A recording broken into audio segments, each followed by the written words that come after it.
आदावर्स, आप देख रहे हैं Aleem Tahir poetry international channel. मैं हूं अलीम ताहिर। अजीज तलबा व तालिबात और अहबाब, हम आज उर्दू कुमार भारती 10वीं जमात में सबक नंबर 4 सिया रोशनी देखते हैं। जी दोस्तों, सिया रोशनी की मुसन्निफा है परवीन शेर साहिबा। पहली बात, सफर को वसीले जफर भी कहा गया है, यानी इससे फतेह व कामरानी हासिल होती है। जब कोई शख्स अपने माहौल को छोड़कर दीगर मकामात का सफर अख्तियार करता है तो वो मुख्तलिफ इलाकों, लोगों और जबानों से वाकफियत हासिल करता है। आबो हवा, रहन सहन और जिंदगी गुजारने के मुख्तलिफ तरीके और तहजीब व तमद्दुन के फर्क को देख कर इसकी फिक्र व नजर में कुशादगी पैदा होती है। सफरनामा नसरी अदब की एक सिन्फ है। अच्छे सफरनामे पढ़कर हम महसूस करते हैं कि हम मुसन्निफ के साथ सफर कर रहे हैं और उसके तजुर्बात व मुशाहिदात से लुत्फ अंदोज हो रहे हैं। जान पहचान, परवीन शेर पटना के एक इल्मी घराने में पैदा हुई। आला तालीम उन्होंने कनाडा में हासिल की। उन्होंने इसी मुल्क की शहरियत हासिल कर ली और फिलहाल वहीं मुकीम है।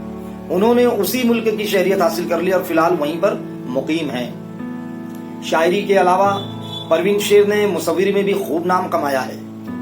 उन्हें इस फन में बैनुल अक़वामी सतह के कई इनामात मिल चुके हैं। उन्हें मौसीकी और सियाहत से भी खासा लगाव रहा है। उनका सफरनामा चंद सीपियां समंदरों से उर्दू और अंग्रेजी दोनों जबानों में शाये हुआ है। किरचियां, निहाले दिल पर सहाब जैसे और चेहरे गुल धुआं धुआं सा उनके शेरी मजमुए हैं। आइए देखते हैं सफर। यहाँ से सबक शुरू होता है।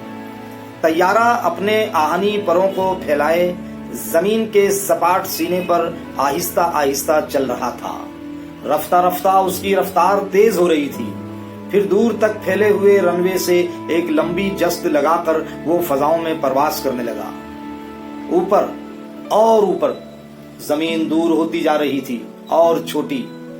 परवीन अपनी सीट पर सर टिकाए हुए इतनी बड़ी जमीन को इतनी छोटी होते हुए देख रही थी। वो जमीन जिस पर इंसानी वजूद एक जर्रा है, वही अब खुद जर्रा बनती जा रही थी। तैयारा बादलों का नर्म सीना चीरता हुआ बुलंद होता जा रहा था। बादलों के समुंदर में डूबकर जमीन लापता हो गई थी, जिससे दूर ये एक नया जहान था। ये खलाओं का जहान था, पुरअसरार खामोश आवाजों की गूंज जिसे परवीन सुन रही थी।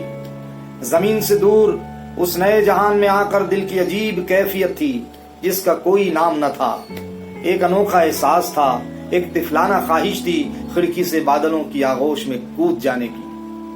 आज वो तैयारे में उड़ रही थी और जमीन के उस हिस्से पर कदम रखने जा रही थी जिसे उसने सिर्फ तस्वीरों में देखा था, जहां की सच्ची कहानियां किताबों में पढ़ी थीं, जहां का माजी इबरतनाक था, जहां इंसानों ने इंसानों पर जुल्म ढाए थे, जहां इंसानियत मुंह छुपाए सिसक रही थी और बर्बरियत मुस्कुरा रही थी।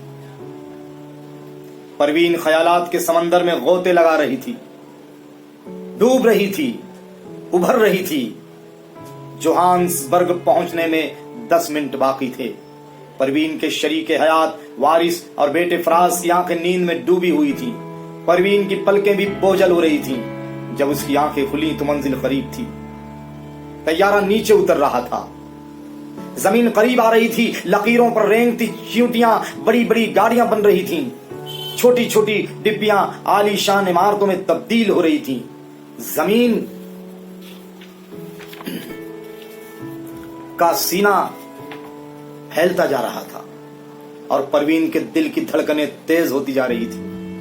वो उस सरजमीन पर कदम रखने वाली थी जहां की मिट्टी के जर्रे जर्रे में माजी की दुख भरी कहानियां हैं। वो सरजमीन जिसे कहा जाता है कि एक मुल्क में एक दुनिया आबाद है। तैयारे ने जमीन को छू लिया था। सुबह का सूरज अपनी नर्म और सुनहरी किरणों की चादर जोहान्सबर्ग पर फैलाए हुए था। आज परवीन के कदम उस सरजमीन पर थे जहां कितनी ही यादों की बाज़गश्त थी। वो ख्यालों में गुम तजस्सुस और हैरानी में डूबी हुई थी कि अचानक एक मुनहनी सा आदमी एक झंडी जिस पर शेर फैमिली दर्ज था लहराता नजर आया। फराज उसकी तरफ बढ़ा और उस शख्स ने खुशामदीद कहकर अपना तारुफ करवाया। वो नर्म गुफ्तार खुशमजाज शख्स केनन था या केनिन था। परवीन ग्रुप के सयाहों का रहबर, सीधा सादा नेक और नर्म दिल, न्यूयॉर्क या शिकागो में काले लोगों का खौफ दिलो दिमाग पर मुसल्लत रहता है।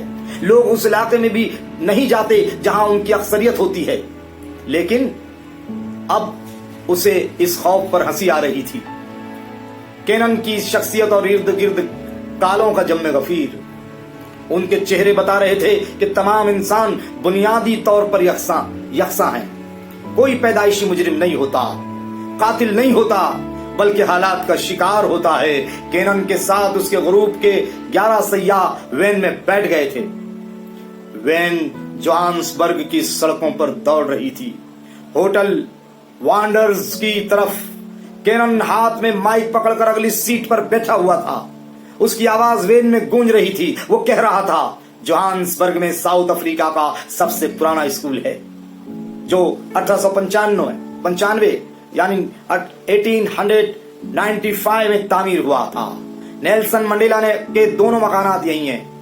वैन में बैठे हुए सयाह केनन से सवालात कर रहे थे और वो जवाबात दे रहा था। जोहान्सबर्ग में सोने की कान का पता जॉर्ज वॉकर और जॉर्ज ब्रेसन ने लगाया था।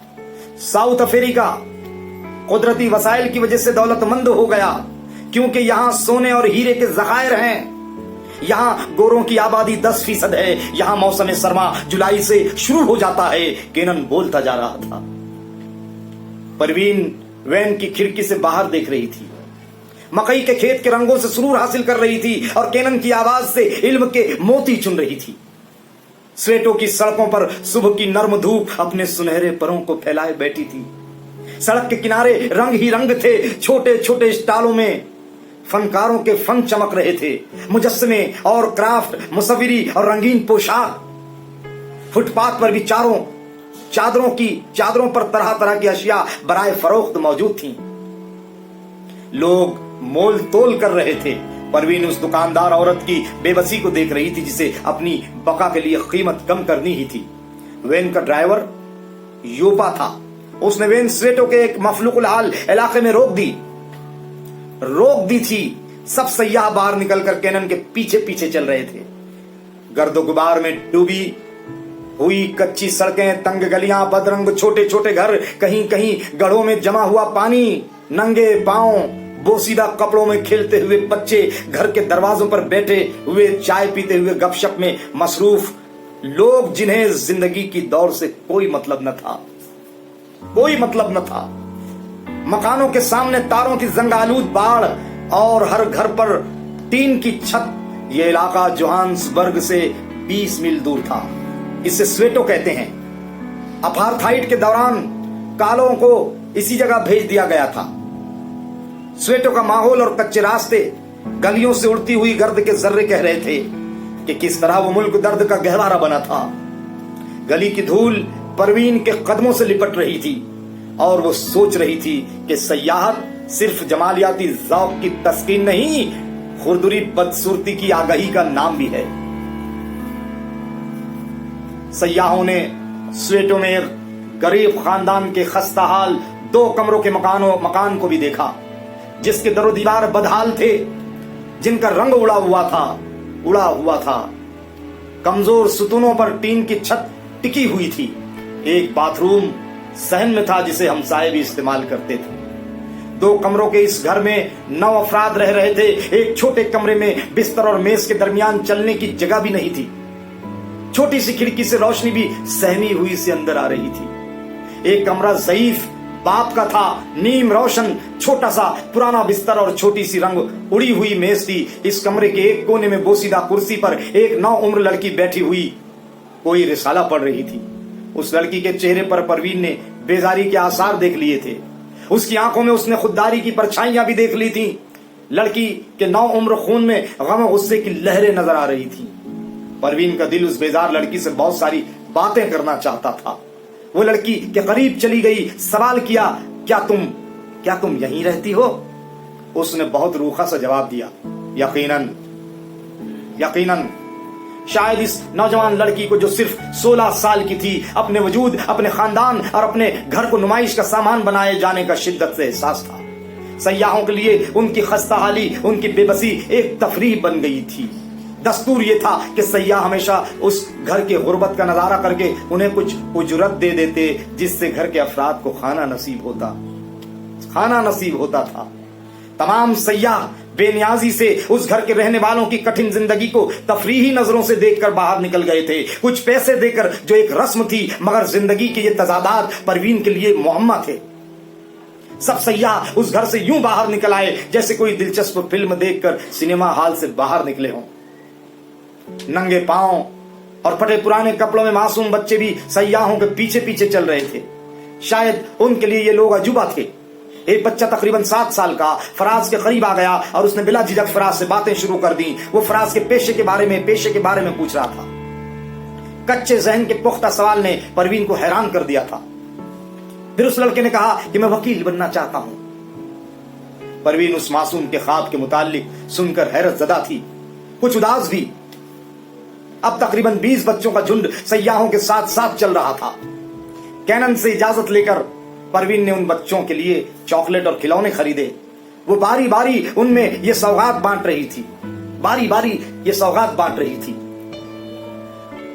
फराज ने उन बच्चों से बातें शुरू की तो एक झुंड चला आया उसके इर्द गिर्द, जैसे वो उनका पुराना दोस्त हो।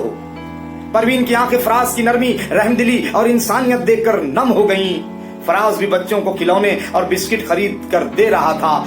वो उनका हीरो बन गया था। वारिस अपने बेटे को फख्र के साथ देख रहे थे। परवीन के लबों पर मुस्कुराहट थी और उसकी पलकें भीगी हुई थी। ये बहुत ही यहीं पर ये सबक जो है खत्म होता है। बड़ा हिस्सासियत से लबरेज ये सबक। आखिरी में ये जो पलकें भीगी हुई थी, यानी वो गम का एहसास परवीन की आंखों में मुसन्निफा ने बहुत अच्छे ढंग से पेश किया है।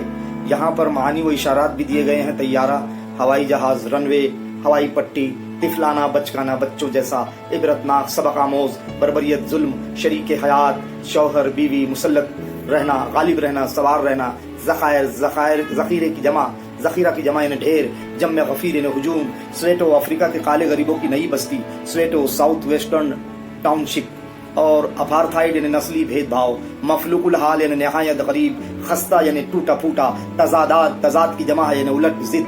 इस तरीके से मशक़ी सरगर्मियाँ भी दी गई हैं। आइंदा हम मशक़ी सरगर्मियों पर भी गुफ्तगू करेंगे। यहाँ पर इजाफी मालूमात में नेल्सन मंडेला का एक अच्छा पैराग्राफ है। जिस तरह हमारे मुल्कों पर अंग्रेजों की हुकूमत थी, उसी तरह जनूबी अफ्रीका भी अंग्रेजों का गुलाम था। जनूबी अफ्रीका की 90% आबादी सियाफाम कबायली नस्लों पर मुश्तमिल है, लेकिन इस कसीर आबादी पर 10% गोरे अंग्रेज हुकूमत करते थे। वो सियाफाम आबादी पर जुल्म सितम करते थे और उनके साथ नस्ली इम्तियाज बरतते थे।